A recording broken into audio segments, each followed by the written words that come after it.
मुझे तो गालियां दी गई, मेरी स्वर्गीय माता को भी गालियां दी गई। न जाने कितना भद्दा स्वरूप था। लेकिन मैं आज बात करना चाहता हूं कि बचपन में गलतियां होती हैं और बचपन में गलतियों से सुधरने का अवसर भी होता है और यही तो बचपना है। और इसलिए मैं समाज के अंदर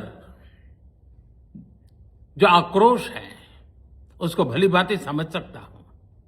एक कल्चरल शॉक है कि हमारी बेटियां इस प्रकार की भाषा कैसे बोल सकती हैं। लेकिन समय है इन बच्चों को गले लगा करके राह दिखाने का।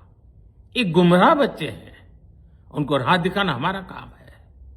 उनको सजा देना, अदालतों के चक्कर कटवाना, समाज में उनको प्रताड़ित करना, इससे हम परिस्थितियां नहीं बदल पाएंगे। मैं उन्हें माफ करना चाहता हूं। नमस्कार. राष्ट्राय सुहामध्ये आपल्या सर्वांचं स्वागत. एक व्हिडिओ पाहिला आणि हा व्हिडिओ करावासा वाटला. आपल्या भारताचे लाडके पंतप्रधान नरेंद्र मोदी यांनी एक व्हिडिओ केला जो आपण सर्वांनीच पाहिला असेल. ज्या कॉकरोच आंदोलनामध्ये आपल्या पंतप्रधानांना तरुणाईनी ज्या पद्धतीने अत्यंत हिडीस आणि अत्यंत गलिच्छ शिव्या दिल्या, आपण मनात आपल्या स्वप्नात आपण विचारही करू शकत नाही असे शब्द वापरले.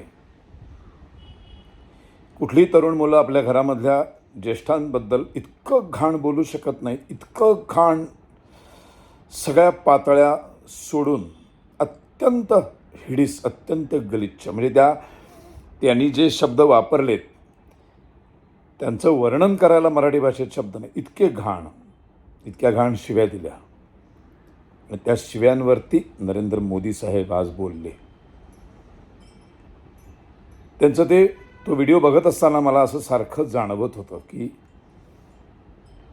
मला त्या काला पत्थर नावाच्या सिनेमामधला एक डायलॉग आठवला.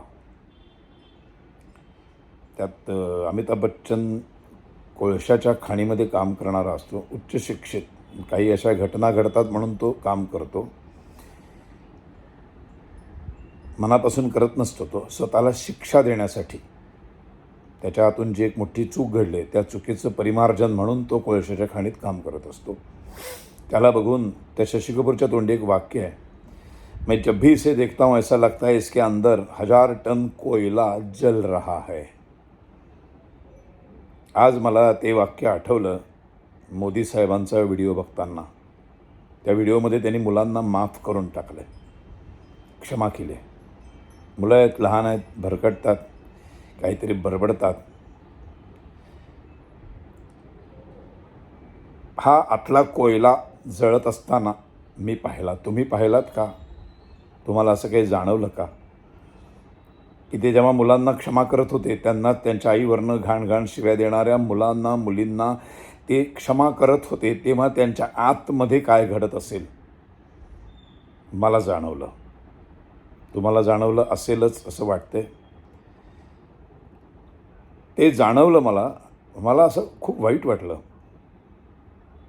की म्हणजे 4 वर्ष मुख्यमंत्री, अत्यंत यशस्वी कारकीर्द गुजरातचे मुख्यमंत्री म्हणून, आणि सलग 3दा देशाचे पंतप्रधान आणि आत्तापर्यंतचे सर्वात जास्त काळ बहुमताने निवडून आलेले पंतप्रधान एवढ्या मोठ्या उच्च पदावर असताना संपूर्ण जगासमोर भारताची मान ताठ करणारे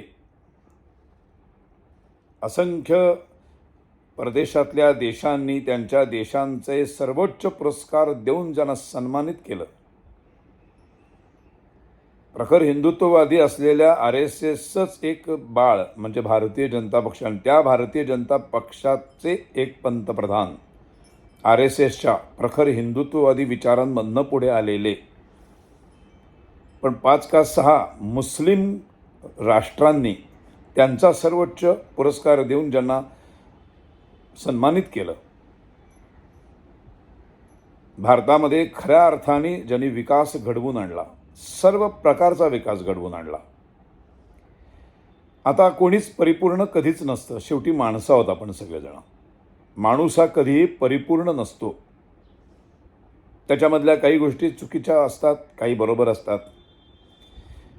पण मी जन्माला आल्यापासून आत्तापर्यंत आणि माझ्या जन्माच्या आधी 47 ते माझ्या जन्मापर्यंत जेवढे पंतप्रधान, जेवढा इतिहास मी वाचला आहे, त्यातले माझ्या मते सर्वोत्तम पंतप्रधान जर कोण असतील तर ते नरेंद्र मोदी. मग यावेळी मला कितीही तुम्ही ट्रोल केलं तरी मला काही फरक पडत नाही.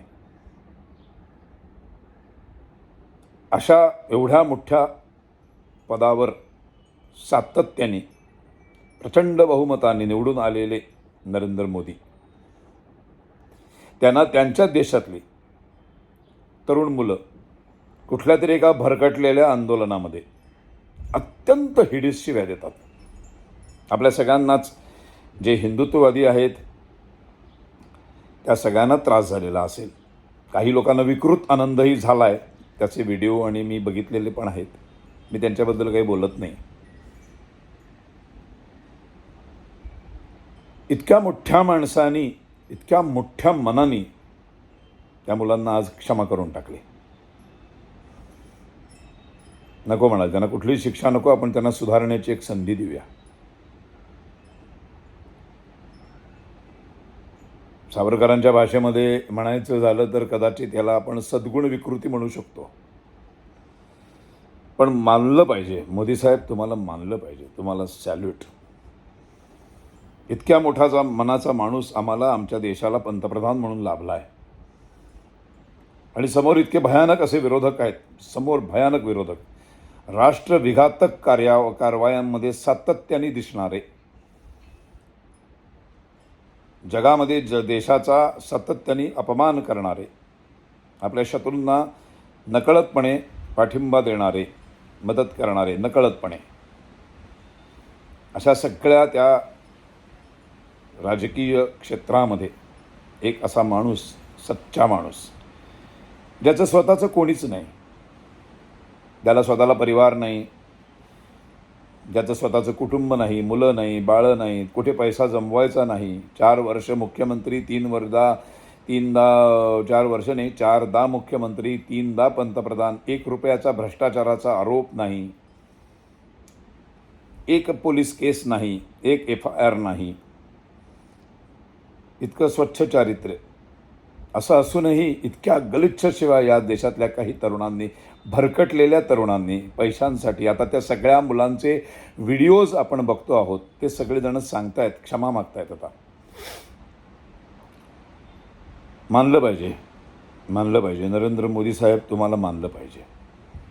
खरोखरच मला फार अभिमान वाटला. थोडासा रागही आला तुम्ही क्षमा केलीत म्हणून. थोड्याफार चुका आपण क्षमा करतो मुलांना, पण कधी कधी मुलांना धपाटे पण घालायचे असतात, उपाशी पण ठेवायचं असतं. एकदा तुम्ही यातलं काहीच केलं नाही, इतकं मोठं मन दाखवलं तुम्ही. आता इतक्या मोठ्या मनाने तुम्ही ज्या पद्धतीने क्षमा केली आहेत, तर त्याच्यानंतर त्या सगळ्या मुलांना सद्बुद्धी मिळो अशी मी ईश्वराकडे प्रार्थना करतो.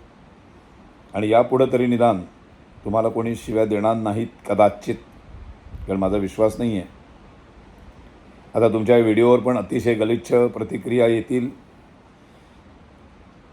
अतिशय गलिच्छ, याचा राजकीय वापर केला असलं तसलं काय वाटेल ते आपण बोलत राहू. बोलणार लोक आहेतच. पण मोदी साहेब तुम्हाला खरोखरच मानलं पाहिजे. हे सोपं नाही आहे. कारण तो व्हिडिओ करत असताना त्याच्या आतलं जे साठलेलं दुःख आहे ते आज मला जाणवलं. बऱ्याच लोकांना ते जाणवलं असेल. मानलं पाहिजे, खरोखरच मानलं पाहिजे. सॅल्यूट. आम्ही नशीबवान आहोत. आम्ही नशीबवान आहोत की असे एक पंतप्रधान आम्हाला लाभलेले आहेत. आणि तुम्ही पंतप्रधान म्हणून राहावं, तुमचा संपूर्ण कार्यकाळ पूर्ण करावा. आणि त्याच्यानंतर शेवटच्या काही वर्षांमध्ये तुम्ही तुमच्या हाताखाली पुढच्या भावी पंतप्रधानाला बरोबर घ्यावं, सहाय्यक म्हणून त्यांना तयार करावं. एक दुसरे मोदी तयार करावेत, ते या देशाच्या पंतप्रधान पदावर बसवावेत आणि मगच तुम्ही तिथून पाय उतार व्हावं जेव्हा जेव्हा तुमची शारीरिक क्षमता जोपर्यंत काम करते. काही गरज नाही, जरी तुम्ही ठरवलेलं असलं की 75च्या पुढं काम नाही करायचं, तरीसुद्धा देशाची गरज म्हणून करायला काही हरकत नाही.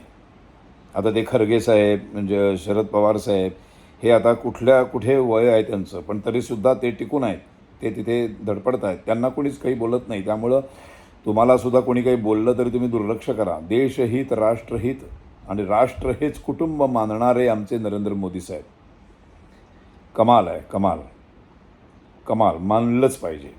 I am salute. मला अभिमान आहे तुम्ही माझ्या देशाचे पंतप्रधान आहात. धन्यवाद. तुम्हाला परमेश्वर तुमचं मानसिक संतुलन, तुमचं मनोबल असंच स्ट्रॉंग राहू दे शेवटपर्यंत. कुठेतरी परवा तुमच्या व्हिडिओमध्ये असे थोडेसे असे हात कापताना बघितले आणि कसं तरीच झालं, एकदम चर्र झालं. तुम्हाला पुन्हा एकदा सॅल्यूट. आता हा व्हिडिओ ज्यांना आवडला नसेल त्यांनी अजिबात हा बघू नका आणि घाणेरड्या शिव्या अशा देण्याचा प्रयत्नही करू नका. त्यांनी काही फरक पडणार नाही आहे. कळलं ना? तुम्ही काही म्हणालात म्हणून काही फरक पडत नाही, हे आत्तापर्यंत खरं तर तुमच्या लक्षात यायला पाहिजे होतं. त्यामुळे असले काही करायच्या भानगडीत पडू नका. हां, माझे व्हिडिओ तुम्हाला आवडत नसतील तर तुम्ही बघू नका, जे बघणार नसतील. आणि ज्यांना आवडतात, ज्यांना पटतं, त्यांनी मात्र बघा, रोज बघा आणि जास्तीत जास्त आपल्या सगळ्या लोकांना शेअर करा. धन्यवाद.